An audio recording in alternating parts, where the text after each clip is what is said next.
analizar un discurso público, ¿ya? ¿Qué elementos tengo que tener yo para analizar un discurso público, ¿ya? Sea visualmente o si yo lo plasmo, ¿cierto?, en un texto, en la prueba, ¿ya? ¿Y qué elementos tengo que yo considerar para realizar un análisis? Y acá está el objetivo de la clase, que tiene que ver, en este caso, con identificar operaciones que se dan dentro de estos textos expositivos argumentativos, ¿ya? Entonces, hoy día vamos a aprender cómo principalmente se analiza un discurso público. ¿En qué me tengo que fijar? Aquí yo hice un resumen de las clases anteriores que yo le hice, de las 2 clases anteriores que estamos hablando ya del discurso público. Aquí está el resumen completo, sintetizado, ¿ya? Porque si usted quiere saber en profundidad, podemos tomar los apuntes que yo di anteriormente de la clase. Fíjense que ahí tenemos la definición, ya tenemos la definición, ¿cierto?, de discurso público, que dice que es en una situación pública, es un acto comunicativo, ¿ya? Y si está escrito también, pero cuando se evidencia públicamente es un acto comunicativo que involucra, en este caso, un orador y una audiencia, ¿ya?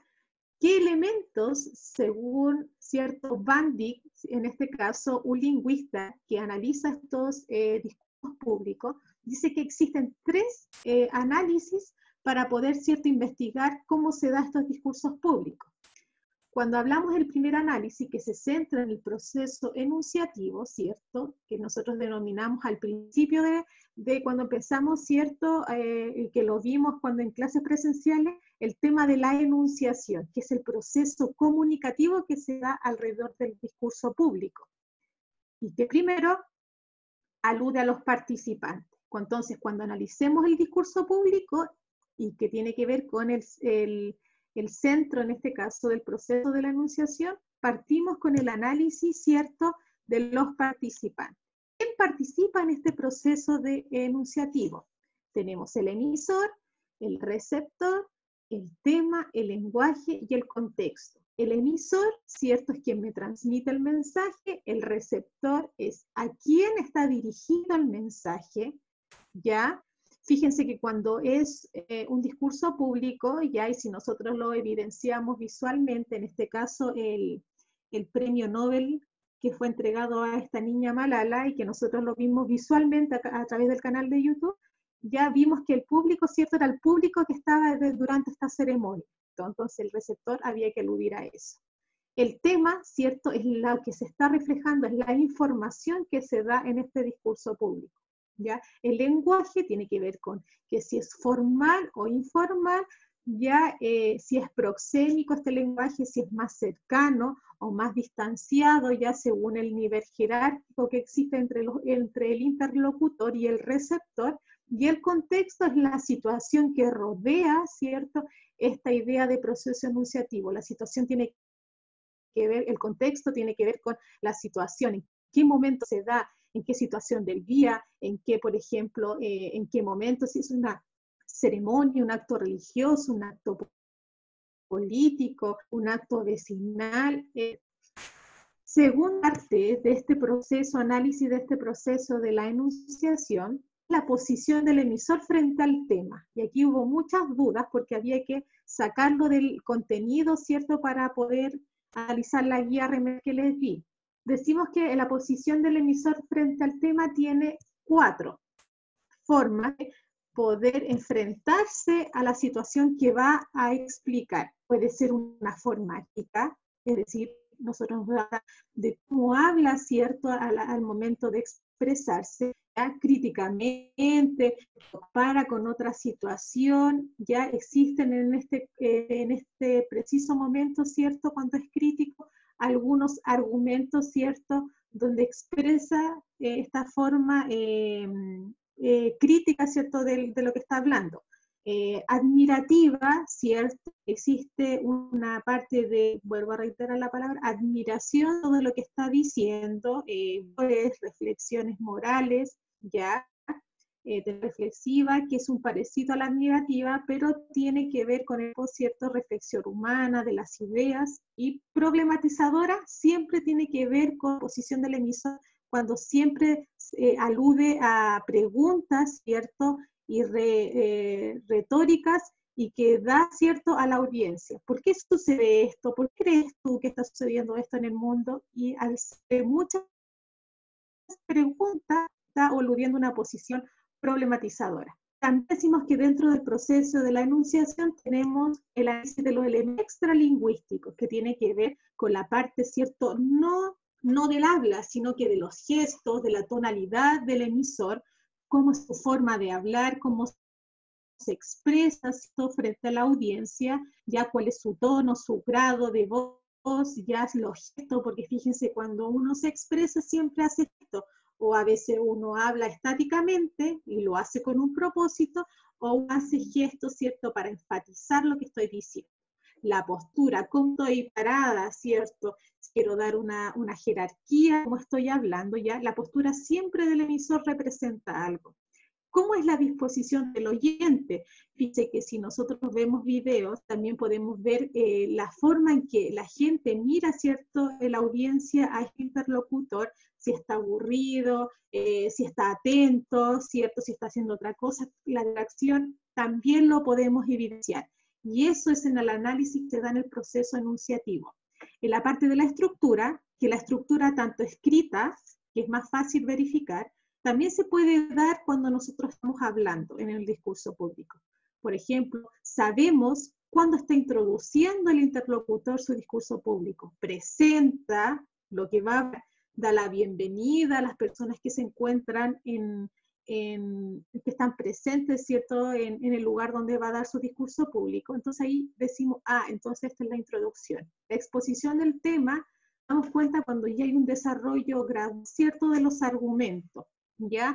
Cuando se está exponiendo, por ejemplo, y da comparaciones, habla sobre la realidad, por ejemplo, pasión de lo que está hablando, y la conclusión cuando aludan estos nexos gramaticales diciendo finalmente, hoy en día podemos ver que, entonces, esa forma de hablar ya decimos, esta es la conclusión.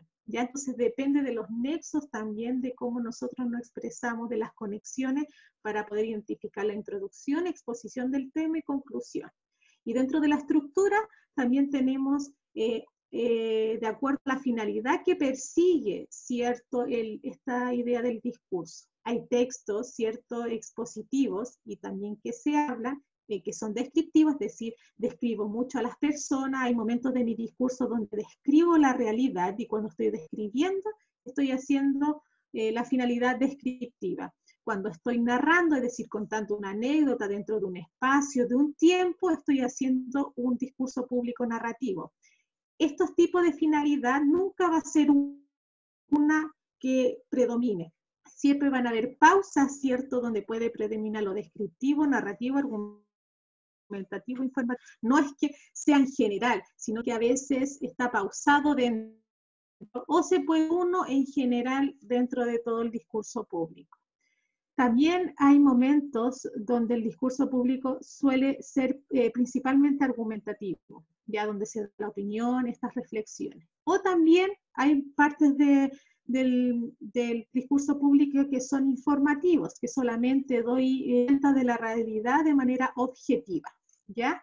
Y finalmente, terminando con el análisis del discurso público, decimos ¿a qué tipo de discurso pertenece? Si es ceremonial, cierto que pertenece a la vida personal, o también algunos momentos importantes de la vida, como por ejemplo una entrega de un título, un cumpleaños. Ahí tenemos también conmemorativo. Tenemos un tipo de discurso político, cierto, comunitario y religioso. Y todas esas características las vemos, cierto, plasmadas en las clases anteriores, donde la materia hace con profundidad y hasta con ejemplos. ¿Ya? Entonces, todos estos aspectos los vamos a utilizar, y lo utilizamos en la remedial que yo les di. De todo lo que le acabo de explicar, usted tenía que aplicarlo, ¿cierto?, en el discurso que nosotros vimos. Entonces, para recordar y ejemplificarlo mejor, vamos a ver el video nuevamente, que dura ni siquiera 4 minutos ya, para que volvamos, porque hay unos que todavía no lo hacen, porque no estuvieron en mi clase, ya lo vamos a ver nuevamente y va a tener que hacer nuevamente la guía para poder mandar. Sí, Romina, voy a subir la clase a WebClass, no te preocupes. Ya, voy a compartir el video. Fíjense que a veces se pega un poquito es por el nivel de la calidad del internet que podamos tener en la casa, ¿ya? Compartir de la computadora. Ya nosotros tenemos abajo de Zoom unos signos que son para arriba el dedito. Quiero ver si se ve o no. Dígame si con el dedito para arriba si se ve o no se ve. ¿Ya? Ya. Y compartir sonido de la computadora. Ya está listo. No lo voy a proyectar tanto porque si no se va a pegar. Some people call me the girl who was shot by the Taliban. As far as I know, I'm just a committed and even stubborn person who wants to see every child getting quality education. When my world suddenly changed, my priorities changed too. I had two options. One was to remain silent and wait to be killed. And the second was to speak up and then be killed. I chose the second one.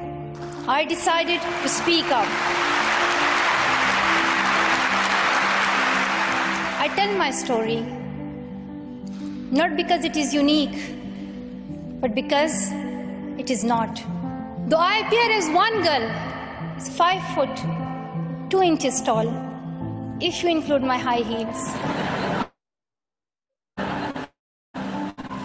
I am not a lone voice. I am many. I am Malala, but I'm also Shazia. I'm Kainat. I'm Kainat Somro. I am Mozoon. I am Amina. I am those 66 million girls who are deprived of education. In year 2015, representatives from all around the world will meet. It is not time to tell the world leaders to realize how important education is. They already know it. Their own children are good schools. Now it is time to call them to take action for the rest of the world's children.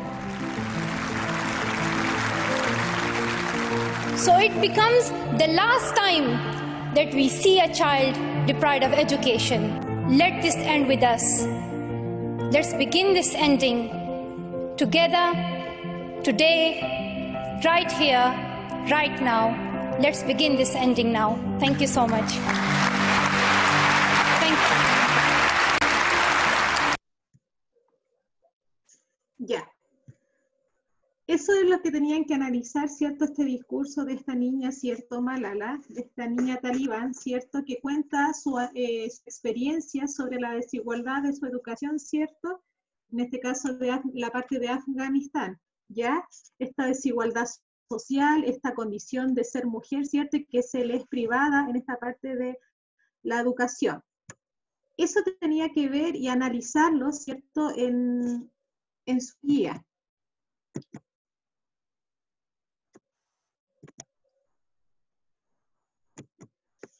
Vamos a cambiar.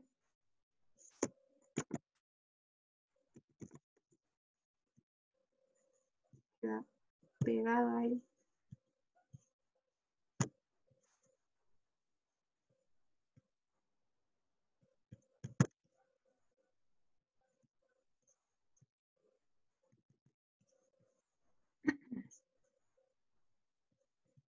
Vamos a proyectar las preguntas.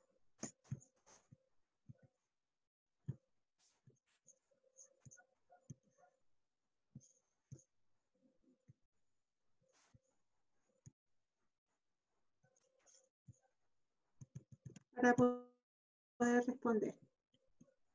Aquí está.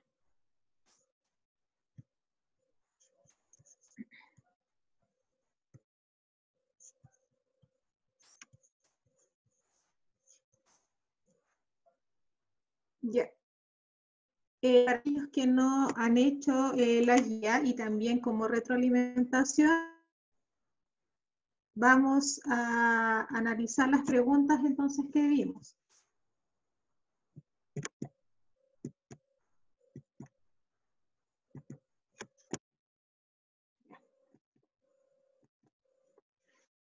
Ya, decía que investigar un poquito, podían hacerlo a través de 3 párrafos, ya, o de manera donde ustedes me lo argumentaran con sus propias palabras, no era necesario cortar y pegar información de internet, que investiga la desigualdad de la educación de los talibanes. Ya salía mucha información en el canal de YouTube y donde nos podíamos orientar sobre la desigualdad de género, de que los hombres son los únicos que podían acceder a la educación, ya, y la mujer solamente era limitada al quehacer del hogar, ya, y a los hijos, y si ellas querían por condición propia, en este caso, optar por la educación, ¿cierto? Las asesinaban, las torturaban, y ahí teníamos un poco del contexto del discurso público. Siempre es importante cuando nosotros hablamos y no entendemos de la realidad que estamos hablando, es decir, el contexto, es importante que a veces nos informemos.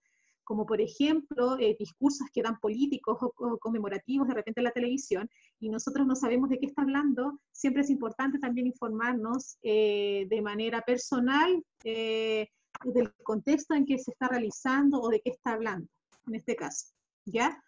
La segunda pregunta aludía a analizar en este caso el proceso de enunciación, de lo que vi yo en materia y lo que acabo de decir, que analizamos cuáles son los puntos a analizar del discurso público. Ya tenemos en este caso quién era el emisor, ya en este caso esta niña talibán, que el emisor es Malala, ¿cierto? Y cómo era su posición, había que ver un poquito ahí más reflexivo. Cuando pregunto al emisor, ya si nos vamos a la prueba, ¿quién es el emisor? Y de inmediato usted me tiene que decir cuál es su posición como emisor, si es reflexiva, si es argumentativa, problematizadora, ¿ya? Entonces, también hay que ver esa parte.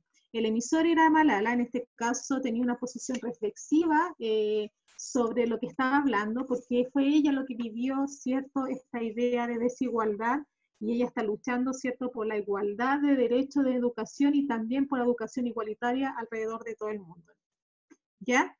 El receptor son estas personas, ¿cierto?, audiencia que se encuentra en esta premiación, ¿cierto?, Nobel de la Paz, ¿ya? El tema tiene que ver con esta reflexión sobre la desigualdad, ¿cierto?, que existe en la educación y que ella quiere implantar, ¿cierto?, este derecho de igualdad. Ahí ustedes me lo explicaban con sus palabras y si aludía a eso estaba bien. El contexto, ya que a muchos les costó, profe, no entiendo el contexto y no entiendo el lenguaje, me decía. Ya, el contexto era la situación que rodeaba.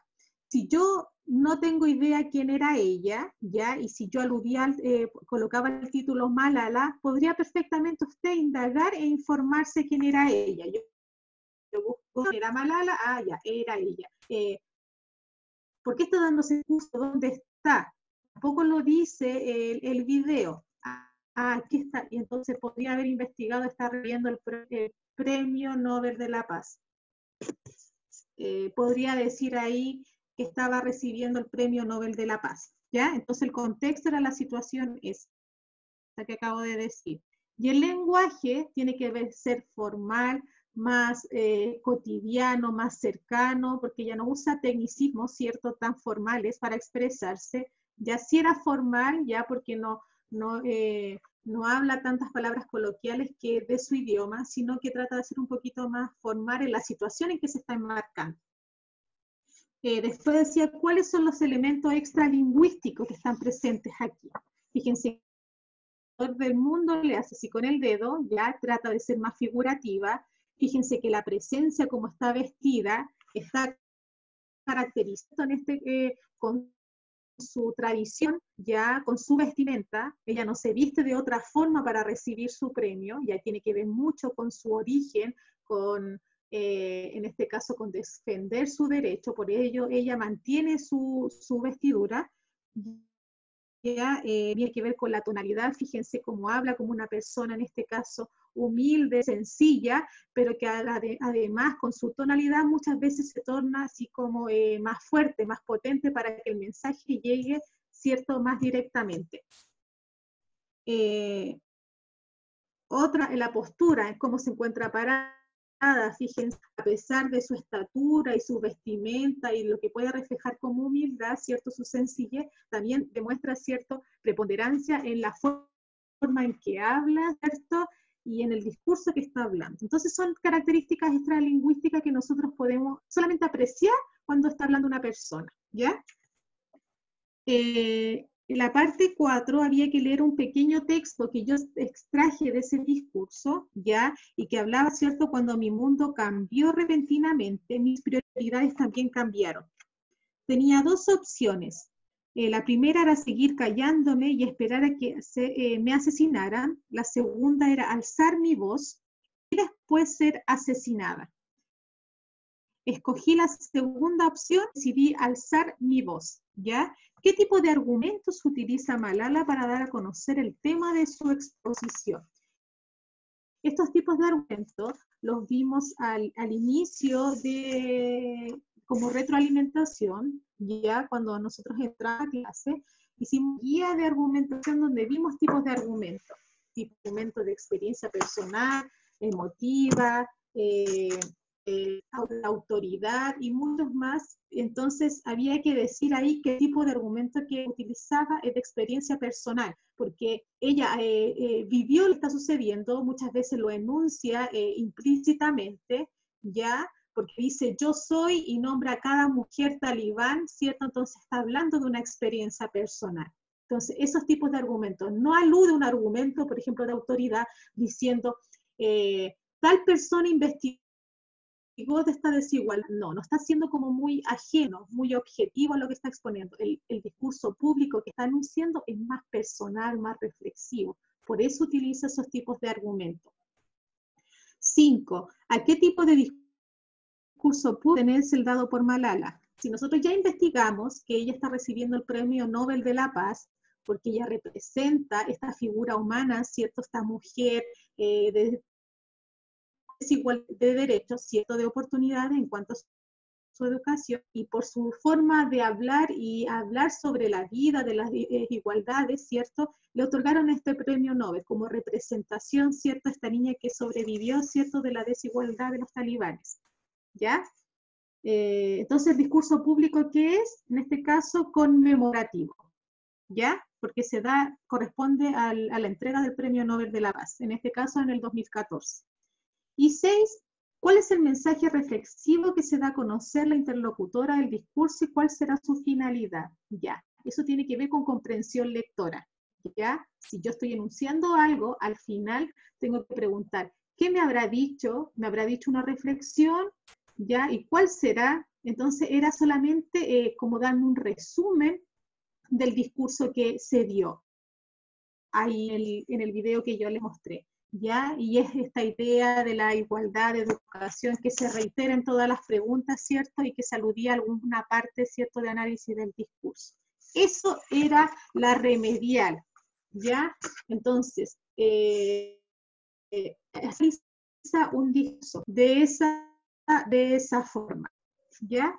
No tiene cabida otro tipo de análisis. Según Van Dixon, en este caso este lingüístico, dice que hay que estudiar la parte de la enunciación, ¿cierto?, de cómo el proceso enunciativo del discurso público, que hay que evaluar quién es el emisor, quién es el receptor, quién es el contexto, el tema que se da. También hay que analizar cómo es la postura de este emisor, también hay que analizar los elementos extralingüísticos que se dan cuando uno está hablando, ¿ya? También hay que analizar la estructura, cómo parte el discurso, cómo desarrolla el discurso, cómo se finaliza el discurso, ¿ya?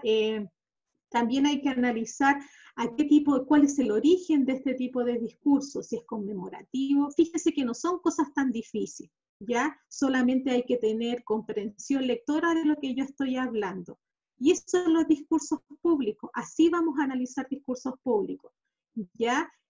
Fíjense que también partimos con materia. En este momento nos encontramos analizando discursos, y que no es el primer discurso que vamos a analizar. Fíjense que vamos a seguir analizando discursos para ir desarrollando mejor su capacidad de comprensión en cuanto a este tema, y luego vamos a otro tema que es la creación. Y ahí vamos a ver cómo podríamos hacer ese trabajo, ya que también tiene nota y análisis de conceptos, si está dentro de los objetivos, si usted cumplió con los objetivos de evaluación. ¿Ya? Eso era la clase de hoy día, tratar de analizar, ¿cierto? Y ver qué aspectos hay que, ¿cierto? Qué aspecto hay que dominar para poder analizar un discurso público, ¿ya? Esta clase va a ser subida a webclass, ¿cierto? Para terminar como apuntes para que lo tengan, ya que la próxima clase vamos a seguir analizando discursos públicos, ¿ya? Para que lo tengan como base de estudio. Ahora voy a entregar, ¿cierto? Unas fechas, que son aquellas personas que me deben trabajos.